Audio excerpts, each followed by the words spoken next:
కానీ మొదటి మనిషి నుంచి ఈ రోజు వరకు మనుషులు చూస్తుంటే, సమాజాన్ని చూస్తుంటే, ప్రపంచాన్ని చూస్తుంటే ఏమైపోయారో తెలుసా? దేవుని మర్చిపోయారు. దేవుడిచ్చిన సృష్టి కావాలి, దేవుడిచ్చిన సృష్టి కావాలి, దేవుడిచ్చిన ప్రతిదీ కావాలి, దేవుడు చేసిన సృష్టి కావాలి, దేవుడు కలగ చేసిన ప్రతిదీ అవసరమట.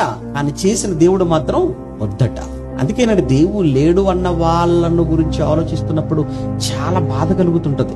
దేవుడు వాళ్ళు బతుకున్నంత వరకు ఏం చెప్తారు? దేవుడు వాళ్ళు బతుకున్నంత వరకు ఒకటే చెప్తుంటారు, ఏంటంటే లేడు, దేవుడు లేడు, దేవుడు లేడు. అంతకుమించి ఏం చెప్తారు చెప్పండి? ఇక బ్రతుకున్నంత కాలం వాళ్ళు చేసే బోధ ఏంటంటే దేవుడు లేడు లేడు లేడు లేడు లేడు అంటాడు. ఒకరోజు ఆడే లేకుండా పోతాడు. అప్పుడు మనం వెళ్ళి ఏమంటే లేడు లేడు అన్నాడు, ఆయన ఏమంటే లేడండి, వెళ్ళిపోయాడండి అంటారు. ఇదేనా నువ్వు సాధించింది?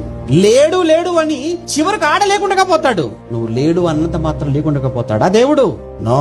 దేవుడు అనే మాటకు అర్థం ఏంటో తెలుసా? నేను ఉన్నవాడని రా అన్నాడు ఆయన. బైబిల్ అండి, ఎంత మంచి బైబిల్ కదండి. నేను ఉన్నవాడను. నువ్వేం చెప్తున్నావు? అందరికి లేనివాడు అని చెప్తున్నావు. లేనివాడని చెప్పిన వాడు లేకుండా పోయాడు. ఉన్నవాడని చెప్పిన వాడు ఉన్నాడు. ఈ రోజు ఉన్నాడు, రేపు ఉంటాడు, నిరంతరము ఉంటాడు.